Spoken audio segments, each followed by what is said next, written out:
You're listening to AK's Dog Training Podcast. Talking all things dogs and all of their training journeys. Get your pups ready for AK's Dog Training Podcast with your host and favorite dog trainer, AJ. All right, guys, welcome back. I am still your host, AJ. This is AK's Dog Training Podcast, obviously. As you heard, I'm very excited. This is episode 2 of hopefully many episodes.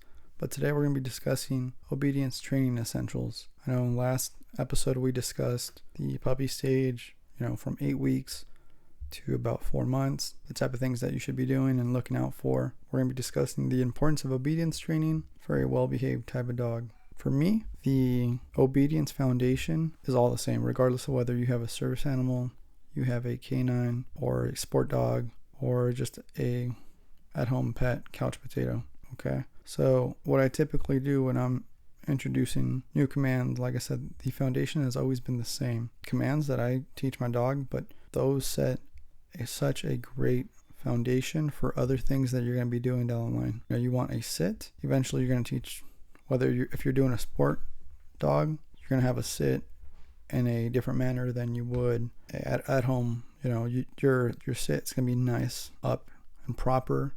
It's going to be at a certain angle. A stay, same way. You might have that dog stay in a certain position, not move for several minutes. A down, it all becomes the same. You teach it foundationally the same way, so that way later on you can become a little bit more advanced and get into the more technical, fancy, I guess, for the lack of better terms. And that's usually what you see in the sport world as far as dogs go. But in any sense, for me, when I'm teaching the sit, I always bring my treats everywhere I go, especially when we're doing the puppy phase onward. So I think the dog is pretty well off with their basic obedient commands. So for the down, the sit, the come, and the stay, I have some treats in my vest. I usually have them on a leash. And depending on where we're training, if we're training at home, will also depend on the type of treats, because dogs are just like humans. And for me, I love steak, right? So steak is such a high value food for me. I might get very excited for that, or In-N-Out. I mean, I know they're two different things, but they're very high value for me. I might not be very excited to just eat chicken and rice, plain old chicken and rice. Will I work for it? Sure. Will I be satisfied to work and eat it? Yeah, absolutely. It's the same thing for dogs, right? I might have a dog that is super strung, high strung. They might go over the top. So that's usually what I do. I always have some type of treats with me, whether it's kibble. And again, it depends on the dog, because if a dog is a lot more relaxed and slow, I'm going to try to bring that dog up. And by doing that, I'm going to bring higher value treats and rewards. I typically try not to feed the dog any type of human food. And if I do, it might be for a treat as far as a reward. But I don't like to feed my dogs openly and just have free access to their food, because they need to be understanding of their food is something they work for, right? You and I might work very hard for our jobs or at our jobs, and that produces paycheck at the end of the week, right? Bi-weekly, even monthly, right? So nobody here lives here for free.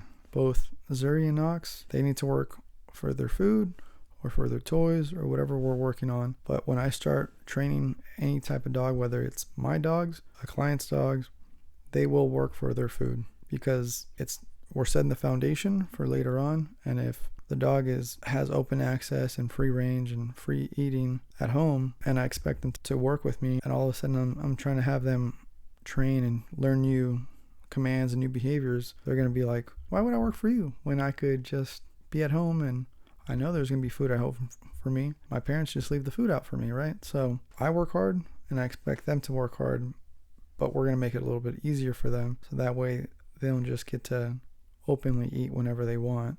You take the food away and only feed them during meal times, that will produce a more motivated dog when it comes to meal times, right? That also sets the boundaries, and you start producing that structure inside the household. That's something that I tell my clients, all my clients, to be doing, because that's a quick fix for you to start doing at home without even really working on something with the dog. That you're just setting those boundaries, that structure. Dogs are very much like humans, right?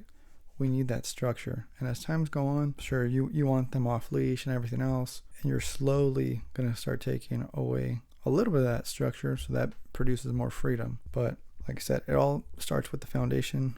Sit, down, stay, and come, right? And I don't free feed my dogs. They work for their meals or in between their meals, so that way we can produce a more motivated dog when it comes to those behaviors. Like I said, the sit is very practical. Obviously, you're going to use it whether you're out of the store, at home, stay, same thing. You know, if you're at a site or somebody's walking by, you want your dog to be in a sit and stay while you're grabbing something from the car or going inside the store really fast, but you still have your eyes on them. A come, probably one of the most important behaviors that you can teach your dog, because that's going to translate to so many different variables as well. Everybody wants their dog to be off leash, but if you're not training the recall, then you're not going to get that off leash behavior, right?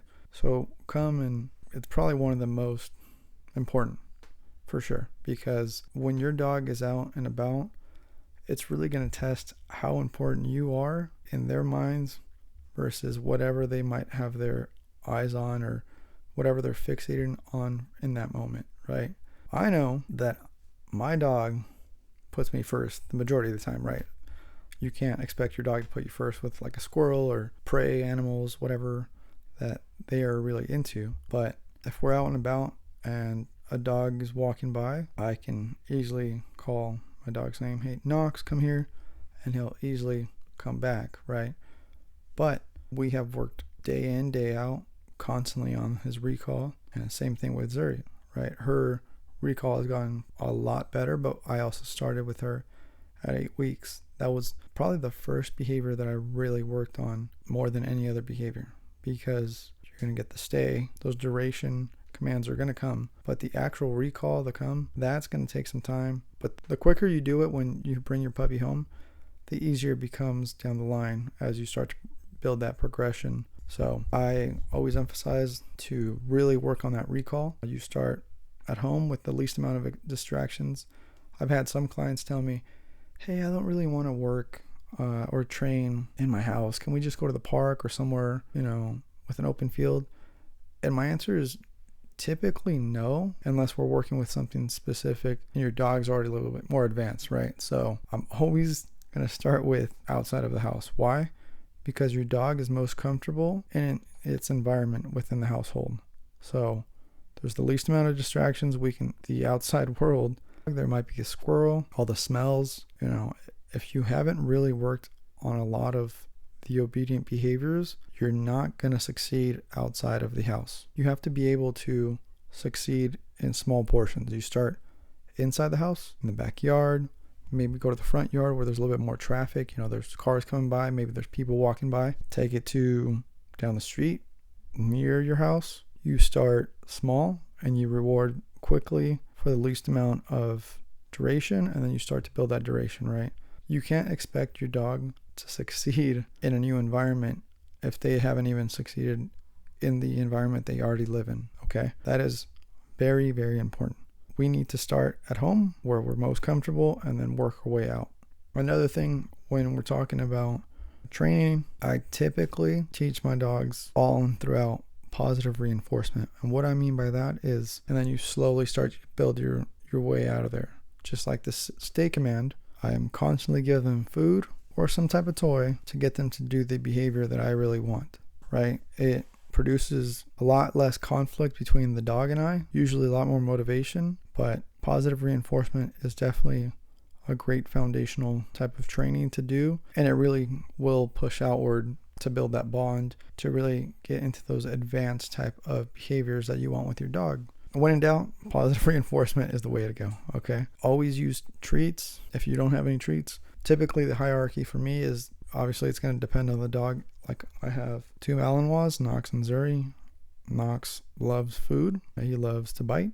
But if I were to categorize his type of positive reinforcement as far as the hierarchy goes, it would be top 1 being bite, 2 being some type of toy, usually his chuck it ball, 3 high value food, 4 usually last, it's going to be praise, right? Because sometimes you're out there and you're wanting to work on something and you run out of food, or you don't have your toy. With him, bite, we're going to put that into a toy category, but high value food such as like raw, freeze-dried raw food. Sometimes I like to use raw food, but that smell typically stays on you for a lot longer than you might want. After that, it would be kibble. If I don't have any other type of kibble besides his own, I will just use his, like when we're working for breakfast or dinner. And lastly, praise. If I'm at the park and I run out of kibble and I don't have a ball, I'm still going to reward my dog, but I'm just going to give him praise, whether it's physical praise, like good boy, or it's verbal praise, like I said, good boy, or both. I typically do both. I will pet my dog and say, good boy, good little man, something like around those lines, right? That's personally how I do things. People tend to forget that praise is still a form of reward. Unfortunately, your dog might not be as content with praise, but if you remember when you come home or when you're talking up your dog, they are very excited when you're praising them, right? Just the only difference is you don't have that other type of value reward nearby. So if you have nothing else, reward your dog with praise, but don't get in the habit of only praising or only rewarding your dog with praise, because they're going to be like, well, that was dumb. Okay, I'm continuously just working for this, right? So switch it up, for sure. Switch it up to get that type of desired behavior you might want. Next thing, we're talking about different techniques and tools. I tell all my clients, I personally love to use clicker training. What is clicker training? It's very similar to Pavlov theory, where this psychologist Pavlov found out that when he rang a bell around dinner time, these dogs would start to salivate as soon as they heard the bell, right? Eventually it became so ingrained in their head that all he had to do was ring a bell, and the dog would have a unconscious type of response or subconscious response, and they would begin to salivate just based on the bell. Same thing with clicker training. When you're clicker training, you've probably seen it. It's a small little handheld device. It literally has one button on it and it clicks. The way I introduce it to all the dogs that I train, whether it's mine or client dogs, I will just call their name, Knox. I click it, reward them for just looking at me, and just so they can get comfortable with the clicker, right? It's called loading the clicker. You load the clicker so much with these food and treats that next time they hear that click, they know what's coming as reward. So that way, when we start to work on different behaviors, click, reward, and they know exactly what's to come, but they also know that, hey, if I put my feet down, Dad just clicked that thing and he just rewarded me. So if I put my feet down again, as soon as I hear a click, I'm going to get rewarded. Okay, so obviously I'm doing something right. Another way that I like to use that clicker is because sometimes I'm not the most energetic. My voice isn't the most high-pitched sound, not the most appealing to some, including my dogs. So if I say yes or yes, it might be two different yeses, and to my dogs they might be like, well, that wasn't as exciting as the first yes, so like I might not be producing the same type of result based on your yes. That's why I tell clients that are males, this is more effective with them, because when you have your wife, your sister, and kids, typically girls and kids have a higher pitched voice and vocal cords, so that when they say yes, it's a lot more energetic, more exciting to the dog. And when they're, instead of using a clicker, they say yes, the dog's going to be a lot more excited for that behavior and their reward, versus me and my yes. Knox or Zuri or your dog is going to be like, well, that wasn't very exciting. Well, yeah, I get it. I get the food, but that wasn't as exciting as mom's yes, right? So with the clicker, it's relatively the same. Typical rule of thumb is as soon as your dog gives the behavior, you click and you reward them within 1 to 3 seconds. So it's got to be pretty quick, but anything past that, your dog's kind of wondering what is going on. I did this behavior, and now they're kind of starting to lose the thought process of whatever they just did or why they're getting rewarded.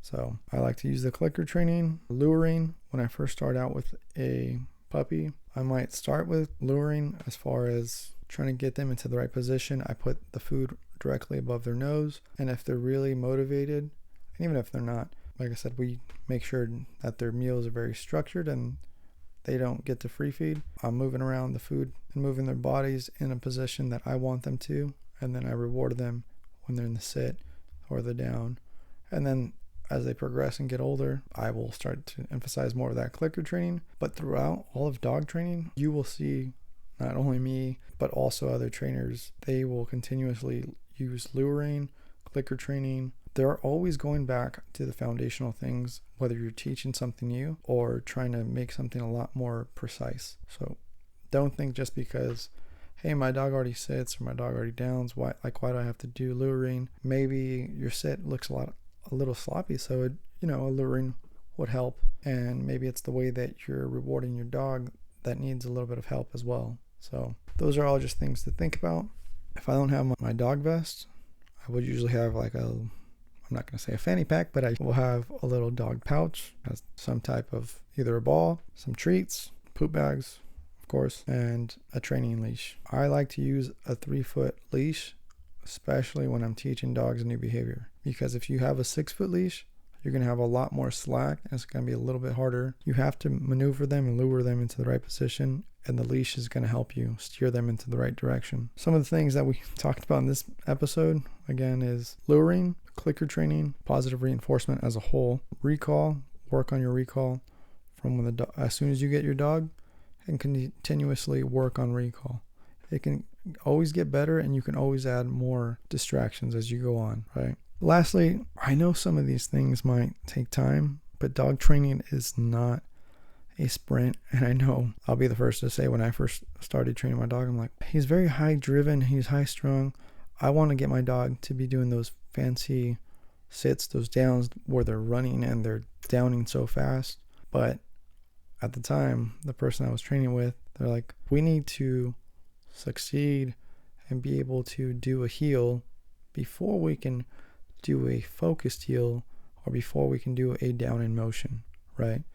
You need to accomplish and understand a heel so your dog can also understand a heel, and then you can start to add more of that fancy footwork, different type of distractions, get into sport work, more service work, canine, whatever it might be. Always work on your foundational items. Sit, down, stay, come, regardless of what your dog is working on, because I work with various type of canine handlers and different canines. I tell them, at first they might not like it, but I tell them that obedience is very important for them. Why? Because not only does that build that bond between dog and handler, but you would like a dog to be a lot more obedient to you rather than just tell you to kick rocks right away. And you're like, well, what the hell? Why is my dog not listening?